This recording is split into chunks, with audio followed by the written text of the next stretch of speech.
Hello, everyone, and thank you for joining us. I am Anarata Bashalieva, along with co-host Dr. Victor Fett, Dr. Katerina Shrey, and our program producer, Professor Larry Sherray. We host a weekly discussion panel on Russia's war on Ukraine with guests from Ukraine, military experts, medical personnel, academics, artists, literary figures, and relief workers.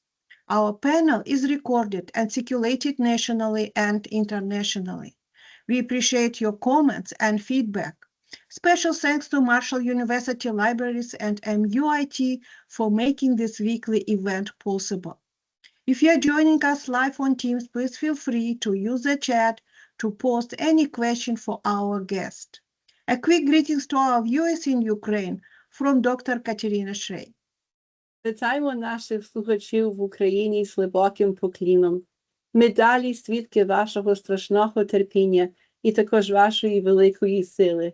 Дякую вам за вашу участь в нашій тижневій програмі. Thank you, Katerina. Today's guest will be introduced by Dr. Victor Fett. Thank you, Nara. It is a pleasure to welcome back our local friend and frequent contributor, Dr. Robert McCollister. He received his Ph.D. from Ohio State University in 1992 with a major in international relations and a minor in comparative politics.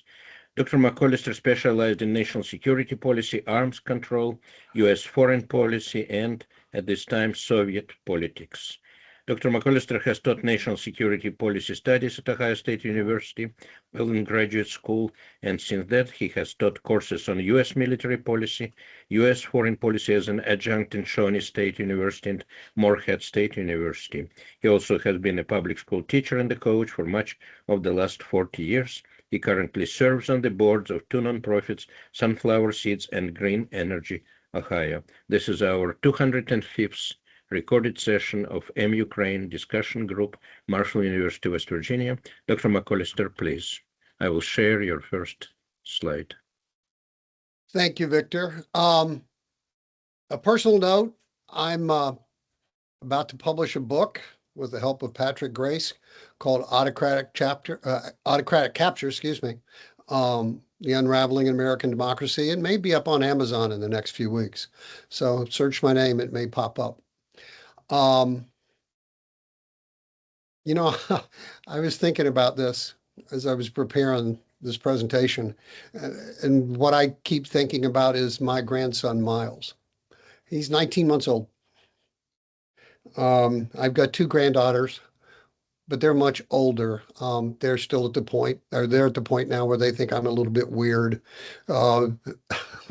They're teenagers. One is out of high school now, so I'm okay. I'm doing better with her. But Miles is 19, and I'm not sure what future I'm about to launch him into.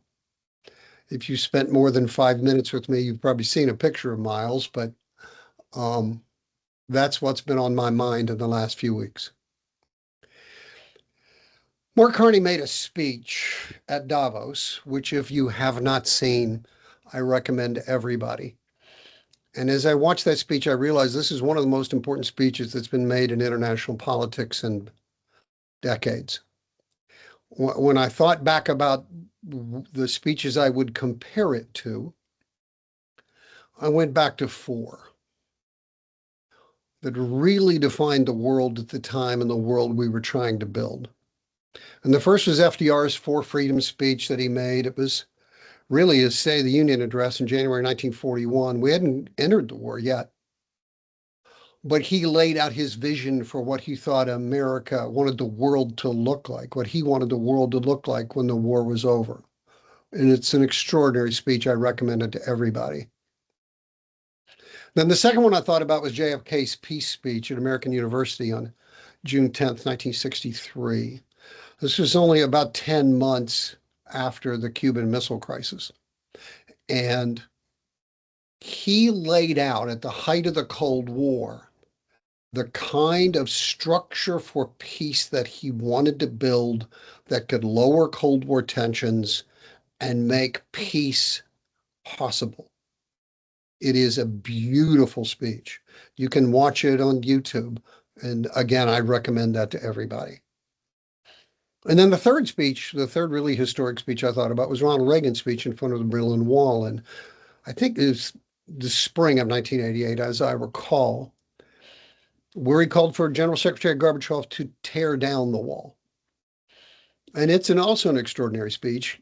What Reagan was calling for was the ending of the walls in the world, the barriers in the world, a world where you had more open borders and free exchange of ideas and people and trade that could link the world together into a more peaceful whole. And that was always his vision for how things should go. Then there's Obama's Nobel lecture in 2009, and he actually drew upon JFK's peace speech. It's almost like it's his scripture, it's his text that he draws from. And what he was doing as the wars in Afghanistan and Iraq were still raging post 9/11 was talking about how we expand that, what my old PhD advisor, Dr. Joseph Krusel, used to call the zone of peace, the part of the world where it seemed like war had been taken off the table as a way to solve disputes. And it talked about how we bring other parts of the world into that structure and build more lasting structures for the 21st century. It's another amazing speech. And then you come to Mark Carney's speech. Mark Carney, in many ways at Davos a couple of weeks ago, gave a eulogy for the old liberal international order. It signaled what he thought was the end of what had been built, what began with FDR and Truman and Eisenhower, all the way through Reagan, Obama, as we built that structure of peace, again, the zone of peace that had seemed to have taken war off the table as a way to solve disputes. That world was gone. And what was emerging was a world of great power competition, a sphere of influence world, where the great powers, particularly the United States, Russia, and China, although he didn't mention them by name, but that's clearly who he was talking about, would build a world where they each dominate a sphere of influence. And then the middle powers would be stuck in a much more difficult situation. The middle powers like Canada or the United Kingdom or Germany or Japan, South Korea. In fact, I thought if there was a title for his speech, it might be Middle Powers of the World Unite. And that was a surprising and very thoughtful speech. He got a huge ovation at the end because he was laying out what is becoming a very different world, a world really different than the world that any of us grew up in. We grew up in the longest period of great power peace since the rise of the nation state in 1648. I have made that point on this podcast multiple times. But it's true. We've not had a great power war since 1945. That world is ending. We do not know what will take its place. President Trump made remarks a few days later, and that alienated our allies even more. In particular, when he, in an interview with Maria Bartiromo, denigrated the contribution of the allies in Afghanistan. Article 5 of the NATO treaty has been invoked one time. On September 12th, 2001, after America was attacked, our allies rallied together, our NATO allies and also allies of other countries around the world, even countries not in NATO, sent troops to Afghanistan. And many of them sacrificed substantially. Denmark among them. Denmark lost 44 soldiers in Afghanistan. Per capita, second only to the United States in terms of sacrifice. And the last one to die died in 2019. Not that long ago. Not 20 years ago, as Vice President Vance said. So we seem to be headed into something different. What it is, we don't know. I put a link in the chat to an article by Robert Kaplan in The Atlantic about the world, the complex, dangerous world he believes we're headed into. And I will say, Robert Kaplan is no liberal. He is a hardcore realist very thoughtful, great writer, great historian. I encourage everyone to read it. I gifted it to you. I think I did it right. So you can read it for free. I recommend it to everybody. When Trump was elected for the first time in 2016, when he took office on January 20th, 2017, the Europeans, our European allies and our Asian allies, saw Trump as an aberration, as an exception, elected by a glitch in the way our electoral system, the Electoral College, allowed a person who lost the popular vote to be elected president. They saw it as a glitch, and that all they had to do was survive the next 4 years, and that America would come back to what it had been. Because Trump had always denigrated NATO, has always talked about the fact that it was we were being ripped off by our allies. And they saw him as a danger, but they thought they could survive it. They just had to get through 4 years. Then his reelection in 2024 was a shock to them because they believed that it said something serious, not about Trump, but about America. It has always been the great fear, especially of our European allies and our allies in Asia, but especially in Europe, that America's old isolationist tendencies would return and they'd be left without American support. And it seemed like that was happening. And then following his return to office in January 20th of last year, there have been a series of shocks. Some came very soon. Maybe the first was Vice President Vance's speech at the Munich Security Conference, where he castigated our allies in Europe, where he talked about the fact that they were repressing the rise of these pretty far-right ultra-nationalist parties. That was a shock. And there was stunned silence in the room when he gave that speech. And then he met with, following the speech, the leadership of the Alternative for Germany party, this very far-right, very ultra-nationalist party. Many folks call them neo-Nazis.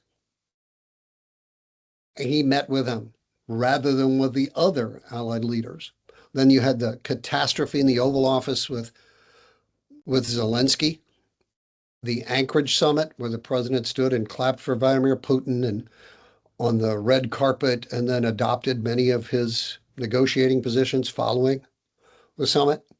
We've had a withdrawal of American troops. About 1,000 American troops have been taken out of Romania, a battalion of American soldiers. You had the drone incursions into Poland and the Baltics, especially Estonia, which the president dismissed as potentially a mistake. Well, the Europeans didn't think of them as a mistake.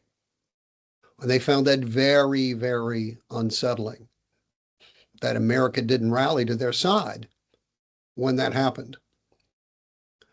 Then you had in November the publication of the new national security strategy, which you can see the cover of it here. Its principal author is believed to be, and almost surely is, Deputy Secretary of Defense for Policy Elbridge Colby, who is very closely associated with Vice President Vance. And it absolutely reflected Vance's speech. Once again, it talked about our European allies being on the verge of civilizational collapse. It attacked them in no uncertain terms for their attempt to rally against the rise of these ultra-nationalist parties, which exist all across Europe.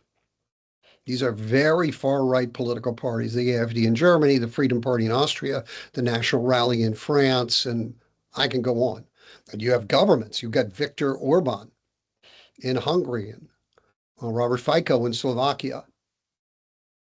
And it seemed to be, it made almost no mention of Russia as a national security threat. I've read it. I'm trying to remember how many references there are to the war in Ukraine. Almost none. It's a little better in Asia, but it still doesn't talk about China as threatening as you would under normal, as any other national security strategy has in previous administrations, even the first Trump administration. And for the Europeans, that was a real shock. That was another shock to the system. Already you're seeing talk about, because the United States can no longer be relied on to protect European countries, our NATO allies, with our nuclear weapons, extending our nuclear umbrella over them. They're talking about extending French and British nuclear weapons over the rest of the NATO alliance. But I can tell you that's controversial. That's why the French deployed, and you see here Rafale fighters. These are French Rafale fighters that are nuclear equipped, that after those drone incursions, they sent to Poland to reassure the Poles. There were talks with the British and the Estonians about deploying F-35s, their nuclear-capable F-35s in Estonia. So a lot of tensions had built up, but then it was really Greenland that was the catalyst for Mark Carney's speech. The American threats to even potentially forcibly take Greenland. Remember, over and over again, the president refused to take force off the table. Not exactly the way you talk to a friend, to an ally. And it was really that Greenland crisis that brought about the conditions that led to Carney's speech. Ironically, Arctic security does matter, and it's becoming an arena of great power competition. That is absolutely true. Ironically, it's because of climate change. The Arctic ice cap has been reduced in area by about 60%, in volume by about 70%, and those Arctic sea lanes that have never existed in modern history are beginning to open up. The old Northwest Passage, I think the Russians call it the Northern Sea Route. You are going to be able to move from Asia to Europe or the East Coast of the United States much faster. Reykjavik thinks it's going to be the Singapore of the 21st century. So it's going to become a much more important part of the world than it has been in the past. That is true. You've got the rare earth minerals in Greenland. I get a little upset when people talk about rare earth minerals because they're not as rare as people think. They are difficult to refine. You've got potential oil resources in the Arctic Sea, in the Arctic Ocean. So this is going to be an arena where the great powers are becoming more and more involved. There's a lot more exercise in that part of the world, NATO and others. The irony is that Denmark is about as loyal an ally as the United States has ever had. It's absolutely true. They're about as loyal as any ally we've had. They were conquered by the Nazis in World War II, but Greenland played an important part in World War II. They participated in Afghanistan. They've done a whole series of things. During World War II, there were bases in Greenland, and you can see on the left here the bases that existed during the Cold War. In World War II, there were air bases put in southern Greenland to help close off what was called the air gap in Greenland and Iceland, because Atlantic convoys couldn't be escorted by aircraft all the way across the ocean. They didn't have the range. But from bases in Greenland and Iceland, you could close off at least part of that gap that was allowing German submarines to attack the convoys. Later on, it became a place for American strategic bombers, B-17s, B-24s, to land and refuel in Greenland because they didn't have the range to fly all the way to the UK.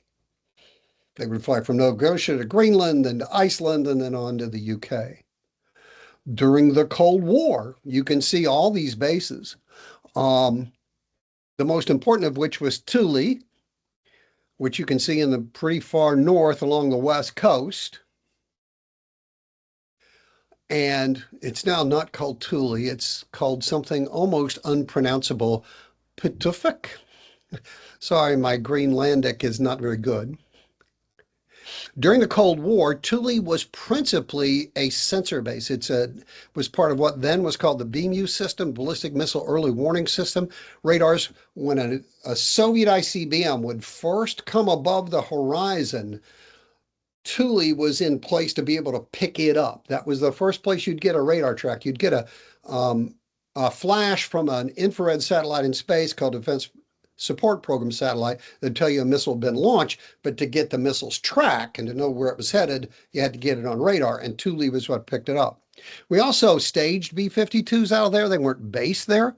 American-based B-52s would fly to Thule and refuel because it was closer to their fail-safe patrolling stations, patrolling points. So it was important. After the Cold War, that was no longer necessary, and Thule remained as a sensor platform. It's got more advanced radars there to warn against missile launches. Greenland, guys, is an extraordinarily difficult place to operate. Greenland was not even explored until the mid-1950s. And this will show you how cooperative Denmark was. I actually read a book about the exploration of Greenland not very long ago. And this amazed me. I didn't even know this. During the 50s and 60s, when Greenland was first beginning to be explored, because the ice sheet is about 2 miles thick in the center of Greenland, we did what's called Project Iceworm. Do you see Camp Century at the top there up near Thule? We built, and this is amazing, tunnels under the ice to station intermediate range ballistic missiles armed with nuclear weapons, where we would shuttle them back and forth along a racetrack to potentially launch them from under the ice in Greenland if a nuclear war started. We actually had a nuclear reactor that powered Camp Century, and it's still there under the ice cap. It's just too difficult to get it out, I guess. I think there's still some spent fuel there too. It turned out that this was a kind of one of those crazy Cold War ideas. The Greenland ice sheet is shifting, it moves.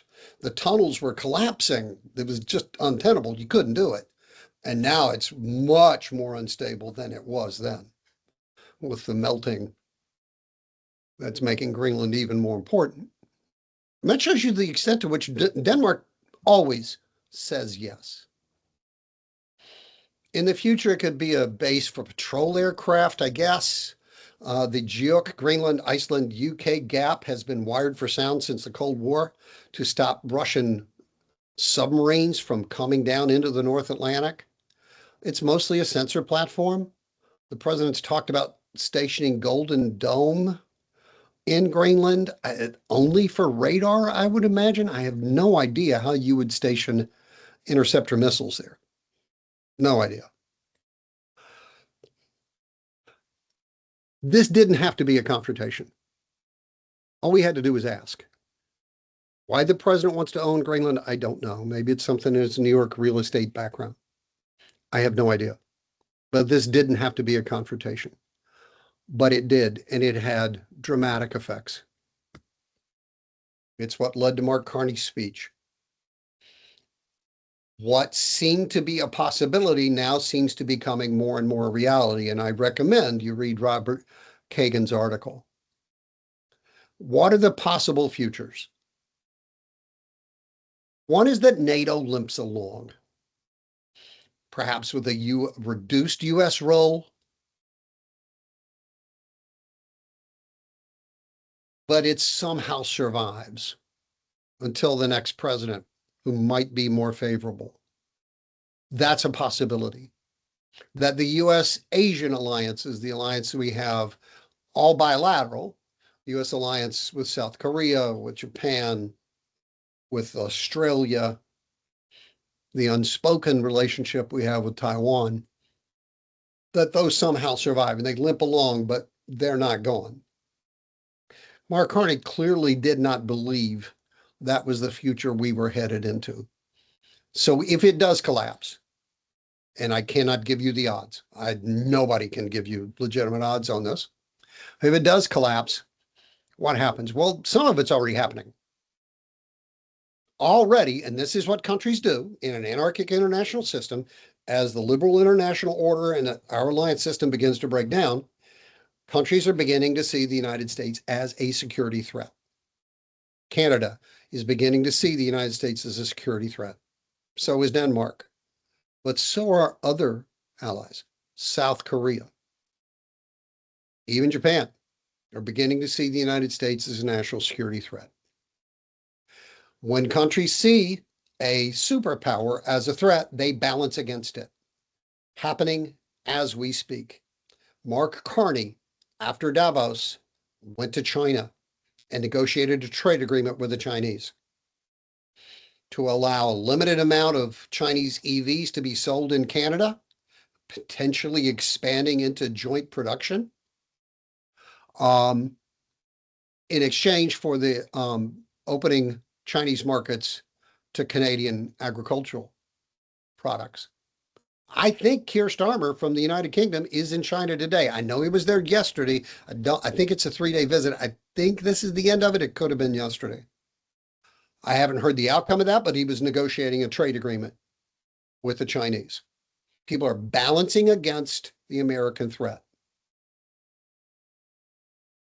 You can also see that the EU in the last 2 weeks has negotiated a trade deal with the Mercosur countries, Argentina, Brazil, Paraguay, and Uruguay, and a separate one with India, whose relations with the United States in the last 5 months have become very strained, which is surprising.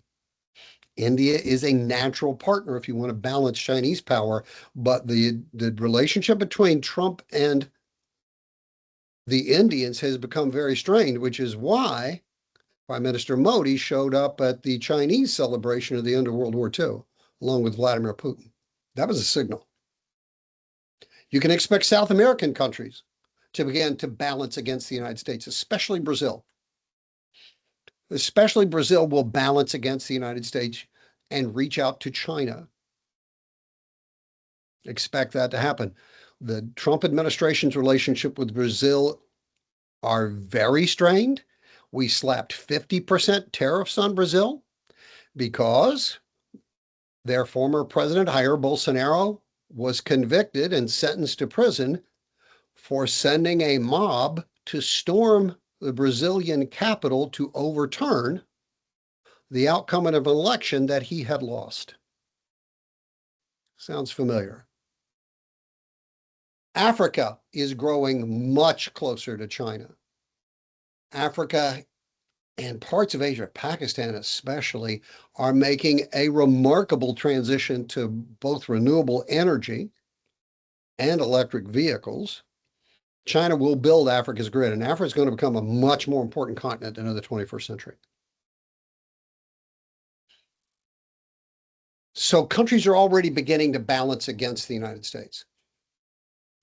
If the United States pulls a trigger and formally pulls out of NATO, as President Trump hinted at in his first term,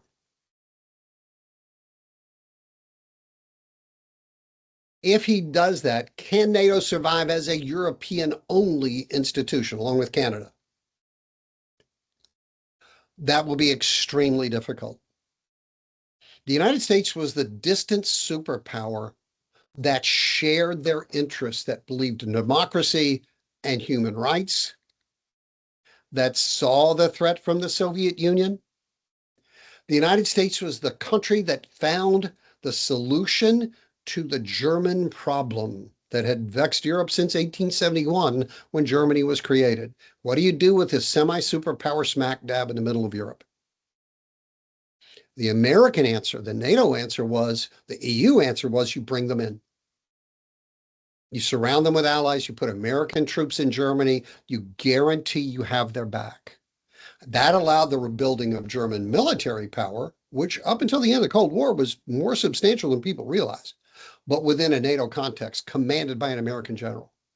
It solved the German question that had brought about 2 world wars. Nothing like that exists now. If NATO becomes a Europe-only organization, who commands it? Whose SAC you're going to be? What's your force structure going to look like?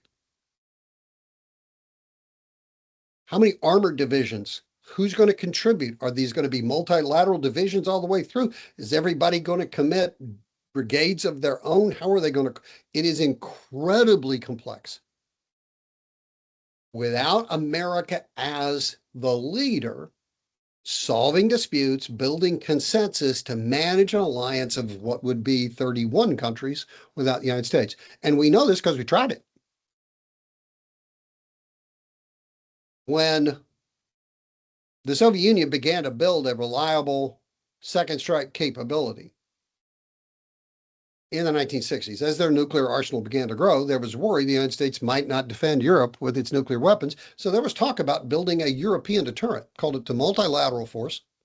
It was going to be built on Polaris submarines using Polaris missiles, but manned by European crews. But when they started to look at who was going to command it, how was it going to operate, how was it going to be paid, when it just got way too complicated, and it was scrapped. The multilateral force failed. This would be orders of magnitude more complicated than that. And another thing is that Europe, the EU, is roiled right now to an extraordinary degree by ultra-nationalist parties. I mentioned before, the AfD in Germany, the Freedom Party in Austria, Robert Fico in power in Slovakia, and Viktor Orban, Vladimir Putin's fox in the NATO henhouse in Hungary, Marine Le Pen in the National Front in France, Matteo Salvini and the League in Italy. I can go on. Sweden, the Netherlands, the Reform Party in UK, Nigel Farage. These are ultra-nationalist parties that are EU skeptic, that are NATO skeptic.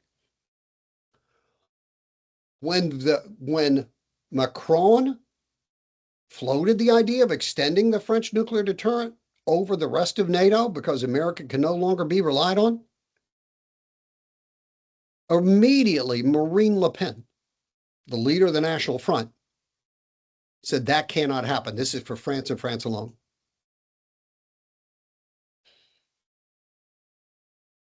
So this is, and the thing that really upsets the Europeans is that all these ultra-nationalist parties, very far right, some of them really neo-Nazi parties, have very close relations with the Trump administration. That's what Vice President Vance's speech was about at Munich.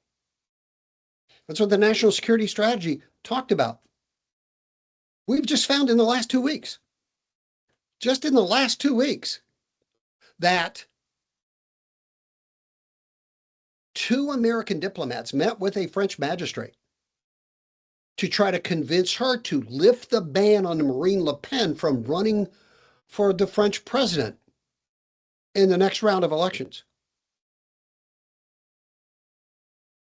We were intervening in French politics. We just learned like 2 days ago that Trump officials met with the separatists from the Canadian province of Alberta.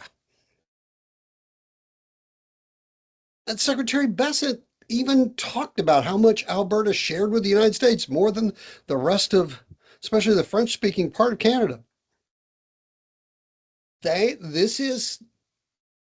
We are seen as undermining Europe's attempts to integrate in security terms and economic terms. Pay very close attention to what Vice President Vance says at the Munich Security Conference in the next few weeks. It's in early February, I believe. Just to bring this back to Ukraine, this is a nightmare for Ukraine. This is a nightmare for Ukraine. If European integration collapses, if you return to 30 or so European countries all trying to provide their own national security, a true return to the system as it existed before 1939, that is a nightmare for Ukraine. For Ukraine's security, Ukraine needs to be a member of the EU, and my vast preference would be for them to become a member of NATO as well. And they need it more than anything. They would like to see the United States actively involved, but still be the leader of NATO. That is profoundly in Ukraine's national interests. If European integration stops, if European integration just dramatically weakens, Ukraine will find itself once again stuck between Germany and Russia, which is a pretty dangerous neighborhood. Read Timothy Snyder's book, Bloodlands. And understand, everything I've talked about, this is Vladimir Putin and Xi Jinping of China. This is their dream. The Trump administration, President Trump's approach to Greenland was enthusiastically cheered in Moscow. The message from Moscow was triumphant. Kirill Dmitriev, the guy who's negotiating, along with Steve Witkoff and Jared Kushner, was constantly supporting the president and his desire for Greenland. So did Vladimir Putin himself. This is their dream. For NATO to weaken, if not collapse. It is his dream and Ukraine's nightmare. In Asia, much the same is true. Much the same is true in Asia. Can you build a coalition of medium powers? Again, Mark Carney, medium powers of the world unite. Can you do that? Right now you have the Quad, the United States, Japan, India, and Australia building a rudimentary attempt. There is no Asian counterpart to NATO. Building a rudimentary attempt to cooperate to limit Chinese expansion. I don't want to say contain China, but it's close, in the Far East. If the United States pulls back from the Quad, pay very close attention to the coming, looks like in April, Trump summit in Beijing. The Chinese are going to try to drive a wedge between the United States and our allies. That's going to be a pivotal moment. If the United States pulls back in Asia, can you build a concert of medium powers? It will be very difficult to do. And it's because of history, the things Americans hate to study. Believe me, I've taught a lot of students. The ancient rivalries, the ancient enmity between South Korea and Japan can come to the surface. In fact, I've said this on here, and I don't want to belabor it too much. We are moving into a new period of nuclear proliferation. And the first country I think to make that jump to cross that line will be South Korea. A nuclear armed North Korea in the north, nuclear armed China, a nuclear armed Russia. Difficult relations with Japan. Japan moving in a more nationalist direction. The new Japanese prime minister is a pretty hardcore nationalist, and already foreign ministry spokesman leaked to the New York Times that Japan might be seriously considering nuclear weapons. 70% of South Koreans think they need an independent deterrent. And they do not believe they can count on the United States. That deportation rate at that battery factory in Georgia, where hundreds of South Koreans were arrested and deported, and they made a big film about it, was incredibly damaging for the United States and South Korea. Last week, we restored tariffs on South Korea. They do not believe. I will tell you right now, nobody in NATO, and really nobody, I don't think in Asia, nobody in NATO believes that we will honor our Article 5 commitments right now. They do not believe that, especially if there is an attack to, say, link Russia to Kaliningrad through the Suwalki corridor. It goes through Poland and Lithuania. Nobody believes that the United States will honor that commitment. We might, but our European allies don't believe it. I believe it would be South Korea that would be the first to cross that threshold. And understand the transition is really dangerous. The transition is really dangerous. If China finds that South Korea has secretly, quietly begun to build nuclear weapons, which they can do pretty fast. They quietly had a nuclear weapons program in the late 60s, early 70s that we were able to stop. That you create real incentives for a first strike there. That transition is dangerous.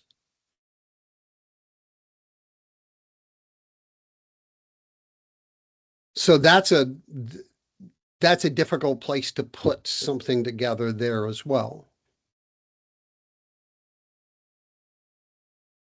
What it seems like we're headed toward is a world of spheres of influence. So the United States dominates the Western Hemisphere. The Chinese dominate East Asia. Every country in Asia, if this happens, if we pull back, is going to have to make a very careful decision. They're going to have to decide either to bankroll to join with China and to live under Chinese dominance, to live in a world where the rules are set by China, or to balance against China. That will require them to do two things. They'll have to band together in some form of alliance with Australia and South Korea and Japan, an incredibly difficult, maybe India alliance to hold together, and they will have to have their own nuclear deterrent. This Fortress America, if we're to build this, if we're to build a Western Hemisphere dominated, and that's the national security strategy that Elbridge Colby spends all kinds of time talking about, the need to dominate the Western Hemisphere, the Monroe Doctrine. First of all, countries in the Western Hemisphere are going to balance against us. And it will give Chinese an opening to increase their influence in the Western Hemisphere. Countries will seek to balance power, and they will reach out, not that they love China, but China's a more distant superpower, not as dangerous, that doesn't have designs on their territory. This has been accelerated by the U.S. raid in Venezuela. And they'll seek to balance against the United States. Second thing is that we would become drastically weaker in world politics. If the United States pulls back, and I'm not saying this is a done deal, this is just the way it feels. If the United States pulls back, guys, we could lose basing rights all across Europe and Asia. The United States has the ability to project power around the world for a simple reason, not just because we're rich and we have a great military. We have about 700 bases around the world. China has one in Djibouti. Russia had one in Syria, and I don't think it's functioning now since the new Syrian government came to power. I think they're trying to revive it. That allows us to project power around the world. If you pull back the 100,000 or so, 85 to 100,000 American troops in Europe, and the 6 brigade sets of material we have stationed in here, a huge chunk of the United States Army's power is in Europe, ready for a Russian invasion. If we pull that back to the United States, our ability to project power into the Middle East, for instance, to protect Israel, to protect our Arab allies like we did in the first Gulf War, that's where that equipment came from. Especially when we moved the 7th Corps in to launch what eventually became Desert Storm. That came straight out of Europe.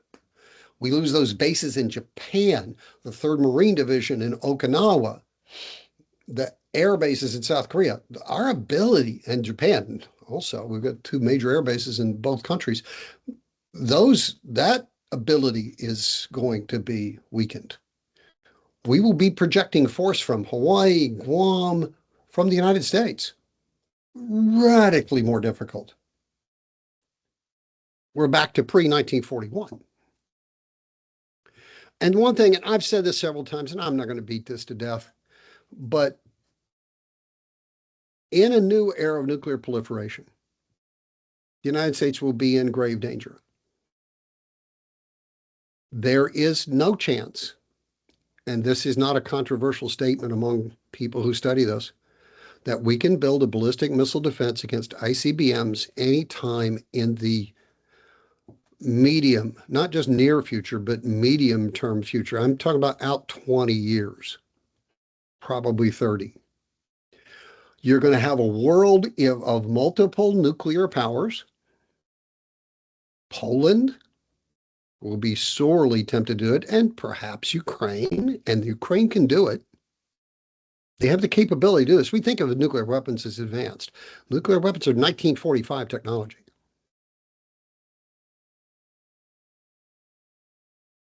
In a world of multiple nuclear powers, and these are countries that are right up against each other and have a history of rivalry, you will not have crisis stability. Short missile flight times, A crisis develops. It looks like war is possible. You're afraid your opponent might strike you first with their nuclear weapons.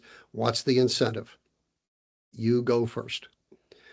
In the business, this is called crisis stability, and that will not exist in Europe. It will not exist in Asia. And missile defense won't save us. Now, against shorter range, against medium range ballistic missiles, that's missiles up to about 3,500 miles. Or even intermediate range ballistic missiles, that's missiles up to about 5,000 miles. Missile defense is possible. There's a simple reason. I won't make this long, but this is my thing. My Ph.D. advisor, Dr. Krusel, actually helped negotiate the ABM Treaty and the First START Treaty. He was on that negotiating team. Medium range and intermediate range ballistic missiles are big, hot, and slow. A medium range ballistic missile, range of under 3,500 miles, has a top speed of 3,000, maybe 3,000 to 5,000 miles an hour, somewhere in that range, 3,500 miles an hour. Sounds fast, but it's not in missile terms. It comes above the horizon, the engine's still firing, it's easy to track. Easy to target. It has an apogee of only about 200 miles, which means it never leaves the atmosphere and can't deploy countermeasures. This is why, and those are Iranian missiles were medium range missiles. This is why Israel had a shot at shooting some down. But I will tell you this right now. If 10% of those Iranian missiles, and the Iranian missiles are junk, half of them exploded on the launch pad or shortly after launch. If 10% of those missiles had been armed with nuclear weapons, Israel would not exist. Even with American help, with Arrow and David Sling and all the other systems they have, and their systems are very advanced. Nevatim Air Base, just north of the Dimona reactor, had over 20 impacts. There were impacts in Tel Aviv. I think in Jerusalem. Jerusalem's a little dicier.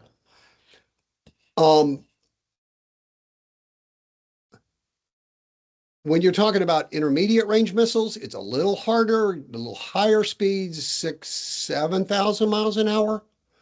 An apogee of about 600 miles, which actually means they leave the atmosphere, but only for a few seconds.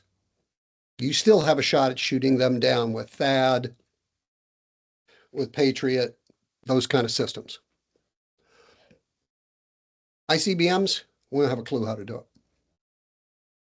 And it's really simple. Why? Because once a missile leaves the boost phase, it is in space. There's no resistance, which means it can deploy countermeasures. Think balloons, chaff in old World War II terms. So you can have a missile with multiple warheads, so you don't have one target to shoot down. You have 10 if you're like the old Soviet SS-18, but also maybe 100 decoys, so that if they launch that missile, gliding in space and what's called the mid-course phase of a missile's path is about 22 minutes long. The boost phase for a liquid fuel missile is 5 minutes. For a solid fuel missile is 3 minutes, which means you got 3 minutes from the time the fire starts to acquire it and get a track and destroy it in its boost phase. That's the only chance you have of stopping it. Because once it gets into the mid-course phase, you are looking at 10,000, 15,000 targets. No system ever invented can deal with that. I don't care what AI does.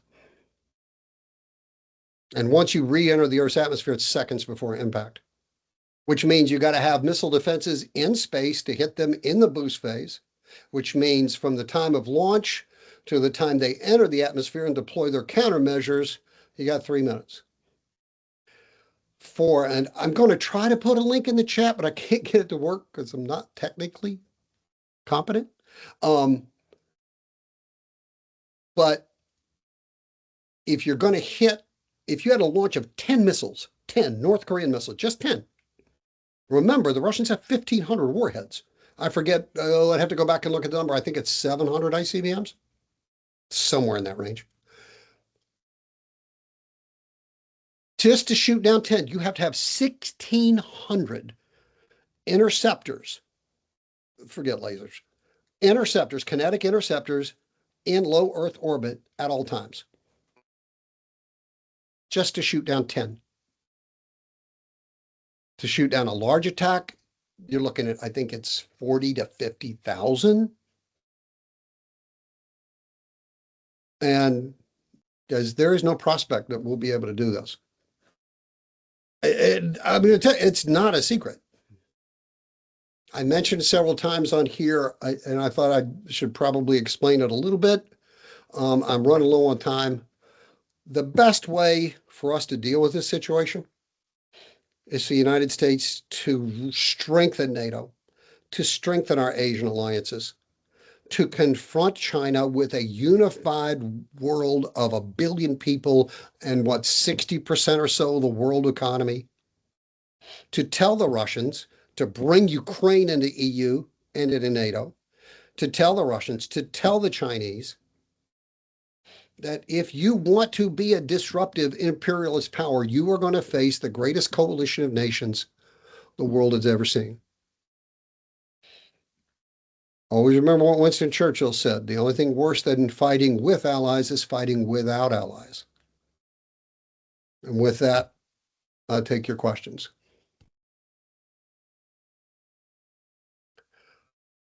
Thank you very much, Dr. McCollister. It was a remarkable presentation, and please, I ask our moderators and guests to ask questions and make comments now. Dr. Deutsch. We had a very optimistic assessment of Ukraine's ability to build drones and to do it very inexpensively and effectively. And yet there has been a horrific assault on residences within Ukraine. So what do you see as the problem, and where are the European allies in terms of supplying the kind of support that would provide a shield against that? There was always within NATO a division of labor where some countries did some things better than others, the old law of comparative advantage from economics. The one thing that we specialized in was missile defense, air defense, not missile defense, but air defense generally. We provided a big chunk of NATO's surface-to-air missiles, Patriots, Hawks, all kinds of stuff. Europeans have systems, but they don't have them in the numbers and the quality that Ukraine needs. They can start to provide them, but these are incredibly complex systems. And it won't happen overnight, and it will not happen this winter, as you can see.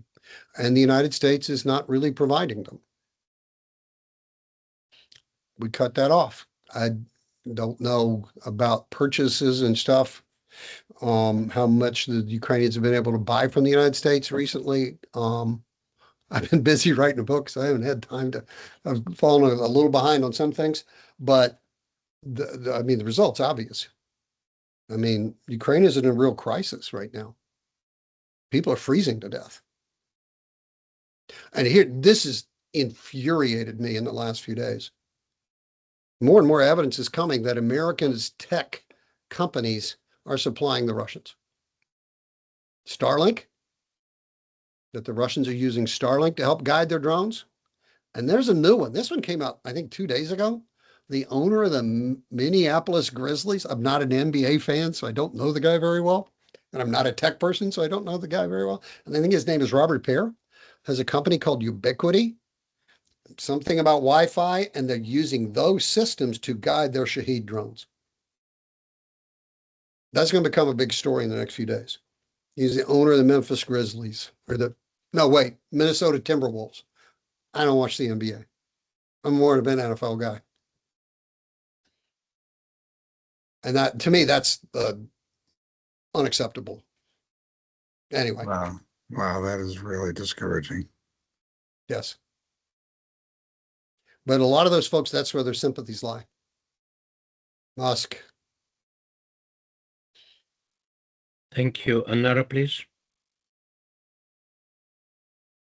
Thank you very much for very interesting and comprehensive report and global vision. And I think it's a nice approach because we sometimes call only about Russia and Ukraine as a regional conflict, but if we see big picture, it's totally different. And what actually experts are talking now that in the near future, there might be AI-driven warfare, and mostly in 3 areas. This is the Taiwan Strait area, then Russia-NATO confrontation, and third one, South China Sea. In all 3 conflicts, that actually US will be involved, definitely.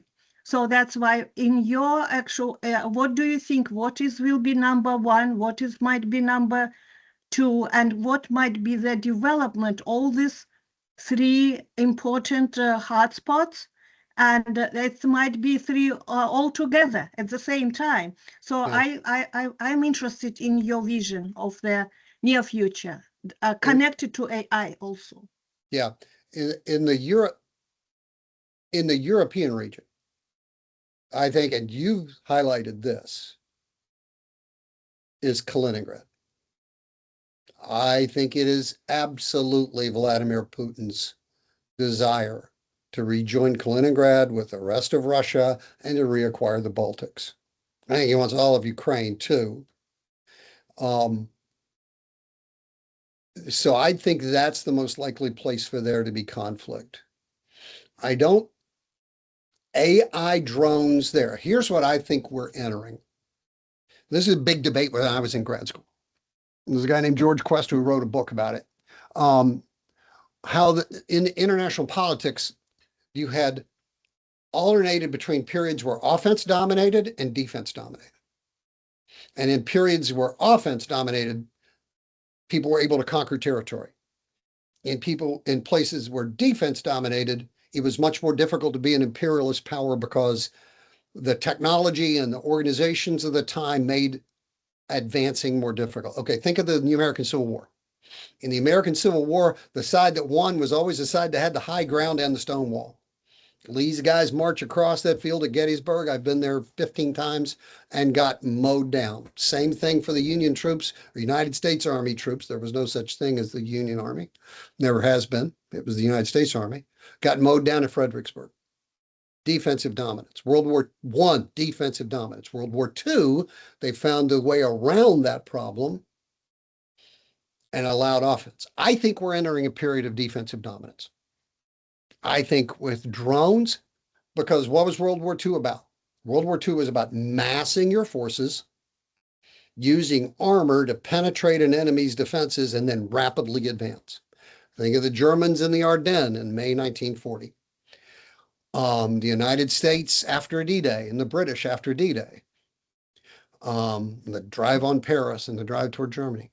That was offensive dominance. With the transparent battlefield, and one of the great contributions of drones is not their destructive capability, but just you can see. You can see when forces are massing. So, and I don't know how AI fits into this. It will probably allow swarms of drones that can identify targets, which will absolutely exacerbate that. What I've done the most thinking about with AI on is in the Pacific, in the South China Sea. I think the era of defensive dominance is going to be even more true at sea. And I'm going to tell you, it's not just AI. I'm going to throw a curveball at you. It's batteries. Batteries are becoming right with AI as the most important technologies in the world.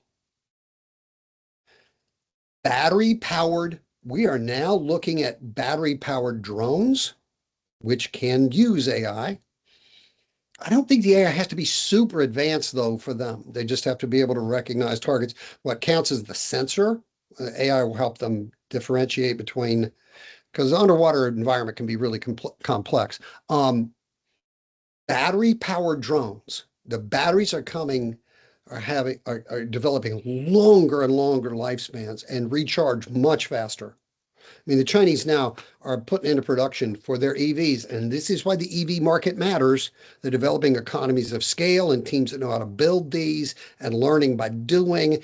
Having a giant EV market is going to power their military.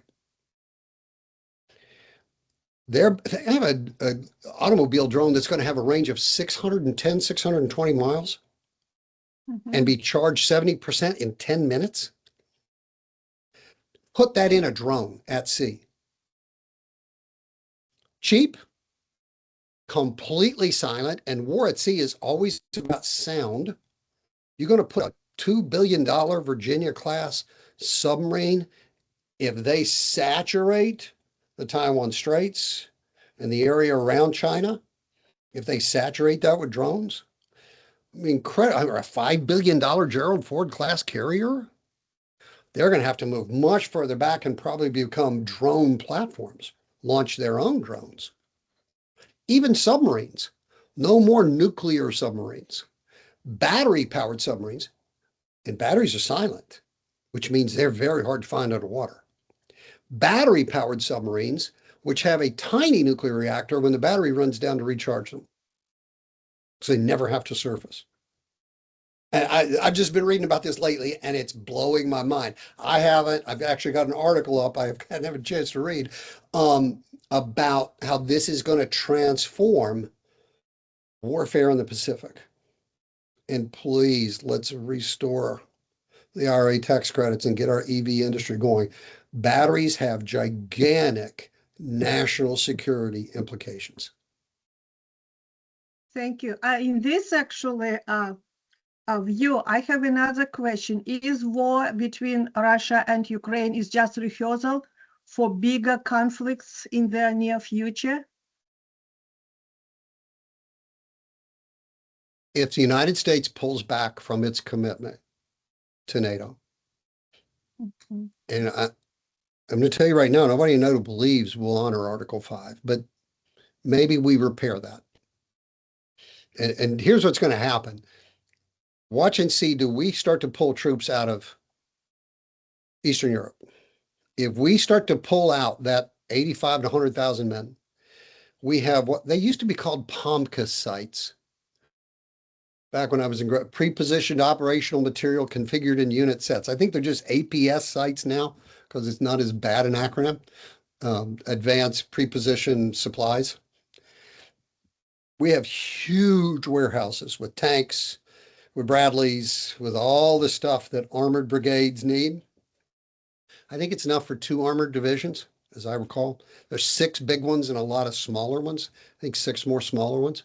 If we start to pull that stuff back, and I'll tell you right now, people say, well, we need stuff for China. Those things have no use in a war with China. They're there for Russia. If we start to pull that stuff back, then yes, I think that the war in Ukraine will morph into something bigger, especially if the Russians think Europe can't get its act together, which, like I said, is going to be really difficult. That you're asking for something that has never existed in the history of humanity, is for a country of 30 roughly equal countries to settle all these old differences and unite into one coherent alliance. That's hard. Is it impossible? I don't know. I don't think it's impossible, but it will be incredibly difficult. And without that, if we pull back, yeah, they're going to attack the Baltics. They're going to go for Kaliningrad. They're going to try to finish off Ukraine. So yes, the short answer is yes. Thank you very much for your answer.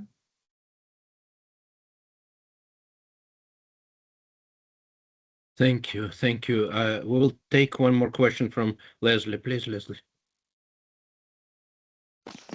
Well, so First off, I actually wrote a story last weekend dealing with AI targeted drone strikes. Some people might find it rather provocative, but I considered it a pretty clear extrapolation from current trends.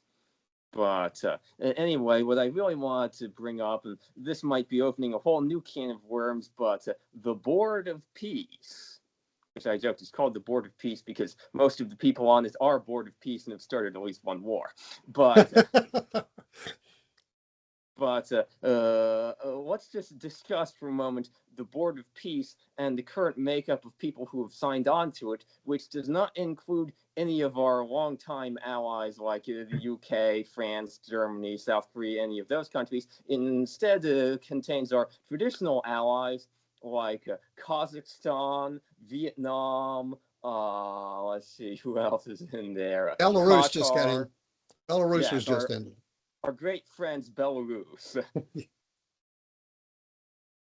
I'll be honest, I don't know what to think about the Board of Peace. I don't know if it's serious, if he thinks he's going to build a rival to the United Nations. I mean, it's a rogues gallery, is what it is. Almost a fascist international. I have no idea what the purpose is. I have no idea what they hope to do. I mean, are they going to send peacekeepers to conflicts? I don't know what to think of the Board of Peace. Other than, they got to pay $1 billion to get in. And people, are paying billions now to win the favor of Trump and his family.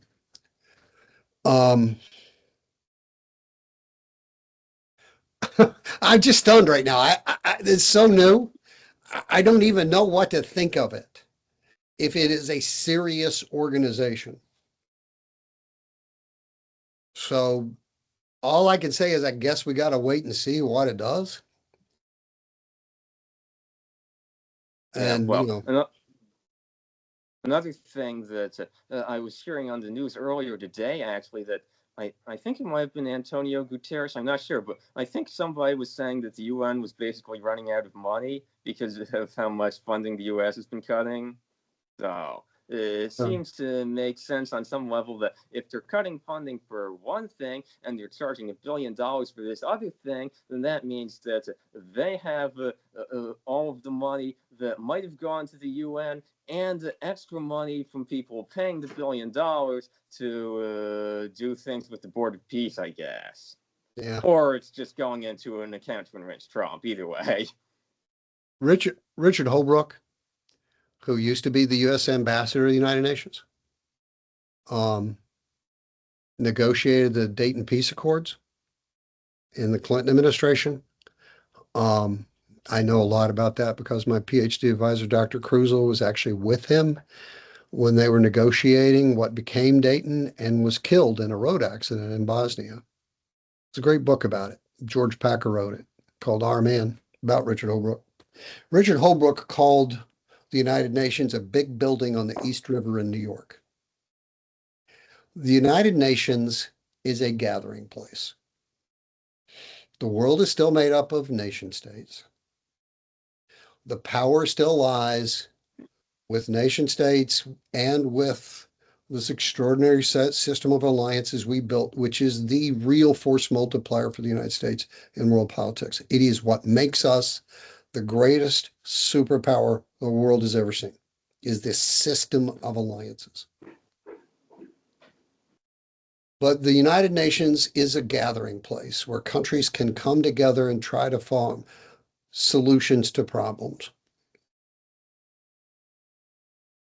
If the great powers don't agree, and the United Nations have paralyzed through the Cold War. If the great powers don't agree, it's very difficult to get anything done in the United Nations. It's very difficult to get things done in international politics. But the UN requires a decent level of international cooperation and civility to function. It is extremely important. I hope we don't pull out of it. The United Nations has done some extraordinary things. The most important thing the United Nations ever done? No one ever talks about it. The World Health Organization eradicated smallpox. That is the most important thing the United Nations has ever done. Saved tens of millions of lives. The United States pulled out of the World Health Organization last week or the week before. There are 4 big problems we need international cooperation to build, and the United Nations could help to deal with. One is AI. We need to seriously be talking to each other about AI. I worry about AI developing in an anarchic international system where everybody thinks they got to have the most advanced AI for their defense. We should be talking about AI. The second is climate change. It's real. The science is incontrovertible. We need to be talking, continue to talk. We need the United States back in Paris. We need to be talking about how to coordinate world action on climate change. The third is nuclear weapons. And the United Nations could potentially help in that. It did in the Non-Proliferation Treaty, which people don't talk about, was an extremely important treaty that stopped the proliferation of nuclear weapons. Talked about Miles at the beginning. I am very worried about the nuclear future we're headed into. I'll give you another book reference. It's called Command and Control by Eric Schlosser. You have no idea. People have no idea how close we've come. Command and Control by Eric Schlosser. Everybody read it. It's hard to sleep at night after you read it. And the other one, the other problem, the fourth problem I think about is infectious disease. The virus in an age of air travel. We need international cooperation. We need to empower the World Health Organization, not leave it. So it's a long answer. Yeah, well, another thing actually that has been interesting is that Sorry. Go ahead. There was an interview with Antonio Guterres on the BBC not too long ago, just like a couple of weeks ago, I think, where he was talking about basically reshaping who gets to be on the UN Security Council and thus who has veto power. There's been talk about that for a long time, about expanding the Security Council, including Brazil and Japan and other kind of middle countries, potentially Germany. But for Germany, you got to put France on. To bring more countries onto the Security Council. So far, it's not happened yet. The 5 countries that are on the Security Council like their position. Don't necessarily want to dilute it. I think reform the UN is necessary. And I think that's a pretty good proposal, but I don't know if it's going to happen. I don't know what's going to happen either. But what he seemed to be talking about seemed more like it was focused on potentially taking off or rotating who was on the UN Security Council. And obviously, I don't know if that would actually happen, but it seemed like particularly you want to get Russia off of it, I would say. Might be the big deal there. Well, the problem is Russia's got a veto, so that's not going to happen.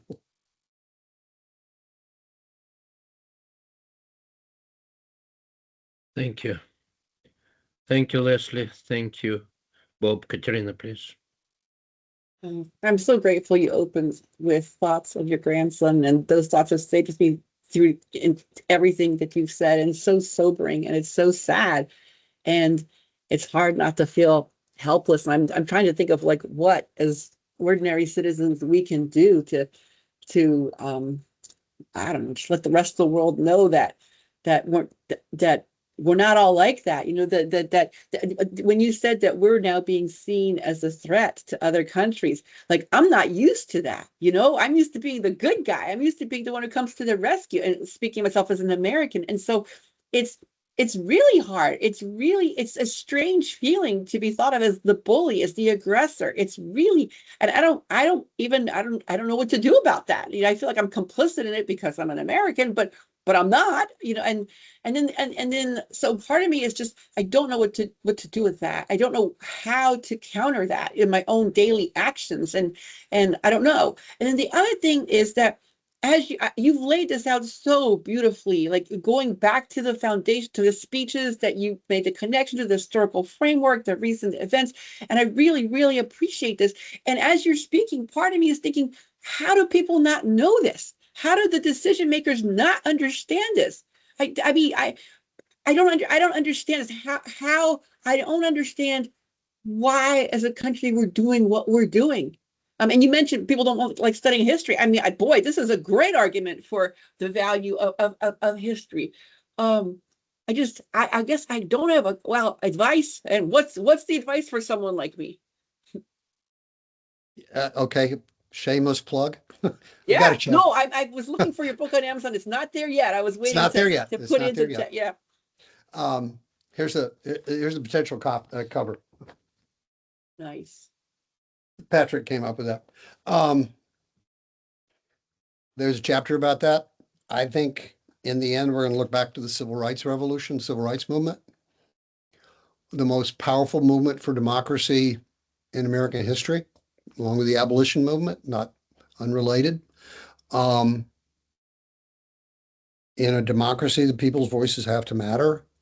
Erica Chenoweth at Harvard has published a study that said no attempt to destroy democracy, no autocratic government has ever withstood a protest movement with greater than 3.5% of the population involved. Wow. Yeah, I've actually got that book. Wow. And I've been so busy, I've only hit to be able to read excerpts.